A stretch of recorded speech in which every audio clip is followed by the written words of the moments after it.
Ya. Bueno, el tema que estamos tratando es sobre la dependencia y la tecnología. Empezamos con la doctora Silvram para hablar sobre el tema.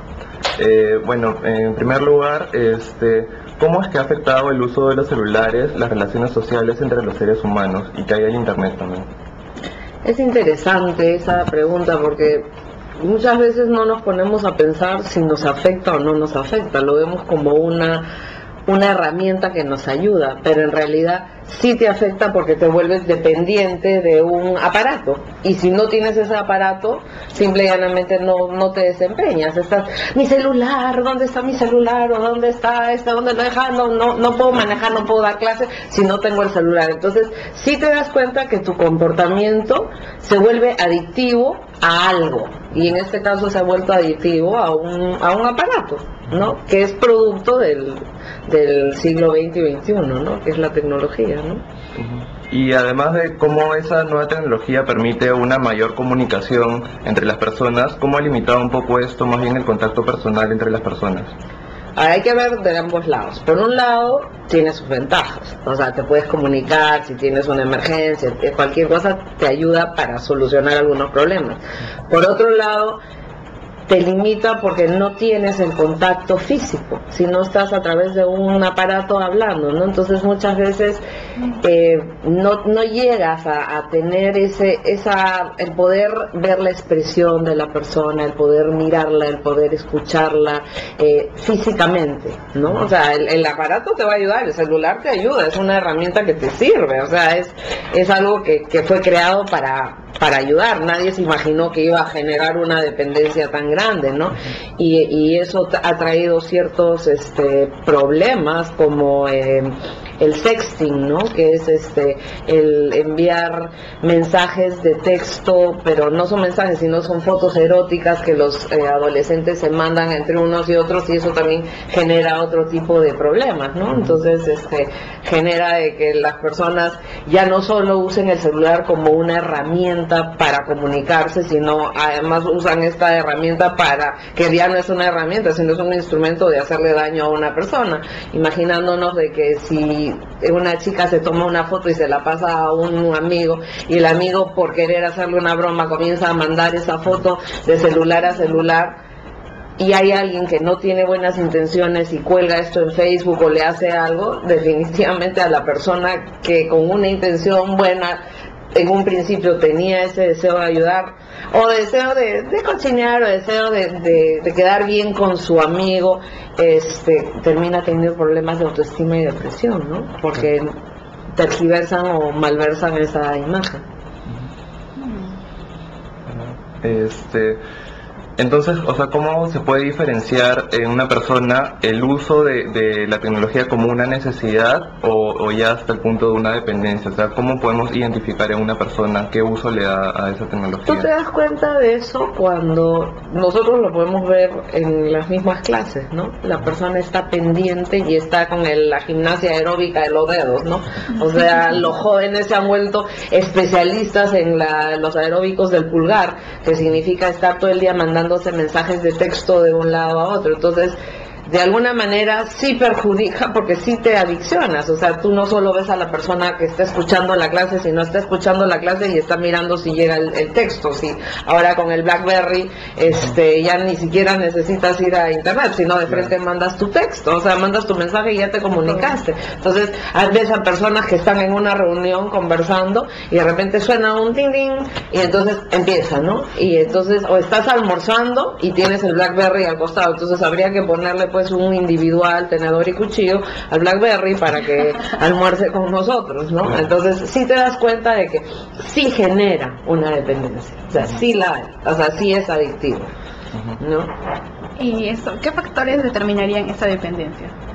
¿Qué factores determinan? Bueno, lo podemos ver, o sea, realmente podemos hablar de factores psicológicos, socioculturales, los patrones también, ¿no? En el sentido de que a nivel social, si yo tengo el celular y te puedo mandar un mensaje y ya tengo cierto nivel, cierto estatus, ¿no?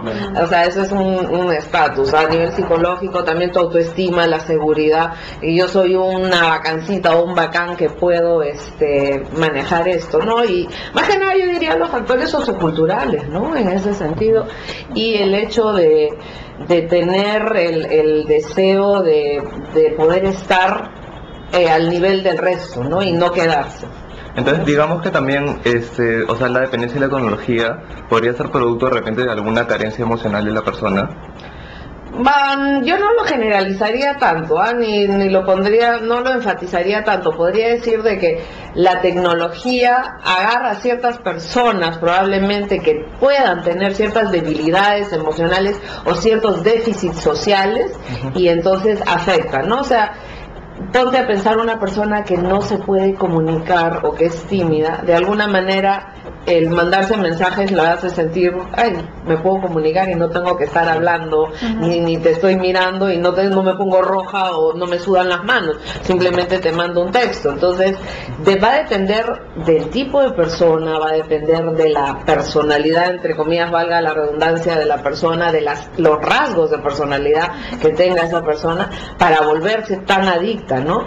Y sí podemos decir, pues, de que la persona que tiene déficit en habilidades sociales, como comunicación verbal, como comunicación efectiva, o como que no sabe cómo comunicarse, es una ayuda maravillosa. O sea, le va a ayudar tremendamente. Pero también sería, o sea, que o sea, en general las personas empiezan a usar mucho el celular y esos medios de comunicación, que de repente más bien cada vez las personas van a ser más tímidas al momento de tener contacto personal.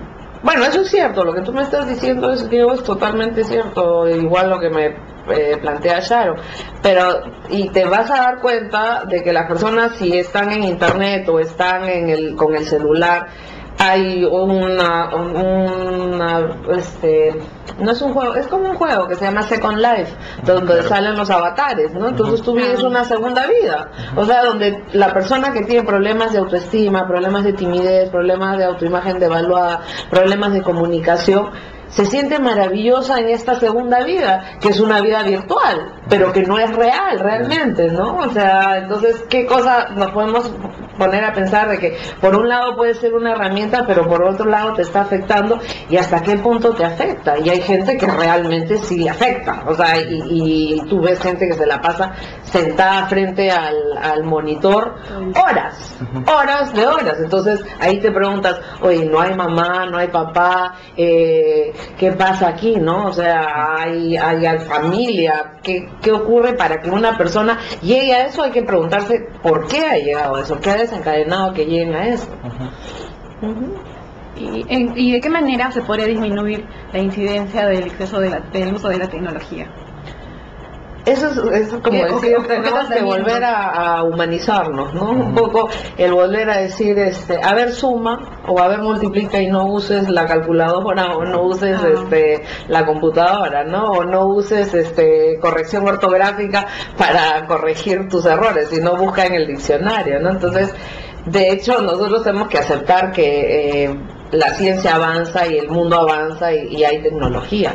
Lo que hay que saber es, los padres tienen que saber poner un límite, o sea, hasta dónde tú le permites a un niño desde pequeño estar en la computadora. Hay papás que desde muy chiquititos agarran el niño y lo primero que hacen es lo sientan frente a la computadora, a ver, presiona el botoncito, entonces el niño sin querer, o sea, como un juego, comienza, o sea, lo estás llevando a eso porque o tienes que trabajar, o tienes que hacer los quehaceres domésticos, o tienes que hacer algo, ¿no? Entonces, por un lado, como padres que somos modelos para hacer que este edificio crezca y se desarrolle de manera correcta y derecha, hay que decir, oye, ¿hasta dónde lo voy a permitir? Hay niños que tienen un acceso tremendo y pueden llegar a entrar a blogs que no son pertinentes y son inapropiados. Nadie dice que no lo sepan, pero cada edad tiene una etapa, ¿no? Entonces no es necesario que en el desarrollo de un niño, un adolescente, se quemen etapas, sino hacer la etapa que corresponde, ¿no? Y vivir como te corresponde. Pero ¿a quién le corresponde hacer eso? Primero a los papás. Y de ahí a los modelos de educación que tiene este ser humano que está creciendo. Los primeros modelos son los padres, después son los profesores, después está la sociedad en sí, ¿no? Entonces, si tú no le das esos valores a tus hijos, si tú no lo educas o no lo direccionas, ya pues es como una plantita, si no le echas agüita, no crece derecha, o sea, se cae. Y acá en el Perú ha habido casos que sean, digamos, clínicos, que hayan necesitado un tratamiento intensivo. Bueno, sí, yo he tenido en la experiencia acá en mi consultorio, he tenido el caso de un chico que tuvo un problema de vivir Second Life, ¿no? Y entonces él llegaba del colegio y lo primero que hacía era sentarse en la computadora y se sumergió de manera tal que perdió todo el contacto con la familia, no almorzaba, no comía, y los papás decían, este chico es raro, y me lo trajeron porque era raro, entre comillas, ¿no? Pero acá había todo un problema de inadecuadas relaciones familiares, de falta de afecto, de cariño, y este chico llegó a tener un intento de suicidio porque los papás no le prestaban la atención del caso. O sea, todo el día estás en la computadora, ¿qué cosas haces todo el día en la computadora? Entonces sí hay casos donde se refugian, ¿no? O sea, buscas de repente el afecto que no tienes en este aparato que de alguna manera te brinda cierta información, o logras contactarte con gente que te va a dar ese afecto que no tienes, ¿no? Entonces sí se vuelve, de hecho, si es así se va a volver adictivo, ¿no? Después, bueno, lo que estamos planteando en nuestro trabajo es más o menos la idea que teníamos, era preparar un corto como para dar un mensaje a las personas de cómo ser menos dependientes de la tecnología, digamos que eso no afecte tanto en la sociedad. Entonces, no sé de qué manera nos podría ayudar un video de estas características a mejorar eso, o de qué otra manera se podría incentivar que la gente reduzca su dependencia. Yo primero les sugeriría, hagan ustedes una mini encuesta, ¿no? O sea, encuesten a cuánta gente le parece que esto es adictivo. Esto les va a dar a ustedes un margen o una estadística de una cantidad de personas que lo vean. De repente hay gente que te va a decir, no, para mí no es adictivo, o para mí es la maravilla del mundo tener esta tecnología. Y efectivamente uno puede aceptarlo, pero no que dañe tu integridad emocional, que no dañe tu salud mental. Entonces sí sería importante que ustedes hagan una encuesta, de repente hagan un focus group viendo qué cosa es, cómo la tecnología puede afectar a la gente, de qué manera, y probablemente el que ustedes entrevisten a niños, adolescentes, adultos, les va a ayudar. Y si hacen un video y lo plantean así, probablemente lo que ustedes van a dar es ciertas indicaciones o pautas o propuestas para que esto, esta enfermedad de la tecnología no se vuelva una adicción, sino que haya un mejor control de parte de los padres hacia sus hijos. Entonces, más que nada es una forma de prevención. Lo que ustedes tendrían que plantear es pautas para prevenir que la tecnología cause daños emocionales en los adolescentes o en los chicos de la edad de ustedes. Y dirigido principalmente a los padres para que regulen. A los padres y a los profesores y a todas las personas, ¿no? Entonces, y es importante, si ustedes le van a plantear un mensaje a niños, o sea, que el mensaje sea claro y preciso para los niños, de acuerdo a la edad del niño. Y si es para adolescentes, de acuerdo a la edad de los adolescentes, igual al adulto joven, ¿no? De acuerdo a las edades, porque no tiene ningún sentido florear o poner un idioma científico cuando realmente el niño no entiende, o cuando los mismos papás tampoco los entienden. Entonces también tienen que pensar hacia qué estratos van a ir, hacia qué estratos se mueven, si el A, B, C, D, E, y cómo se van a comunicar para que realmente esto funcione y que tenga un objetivo, ¿no? Bueno, creo que eso sería todo. Muchas gracias, doctora. Gracias por su tiempo. Gracias a ustedes.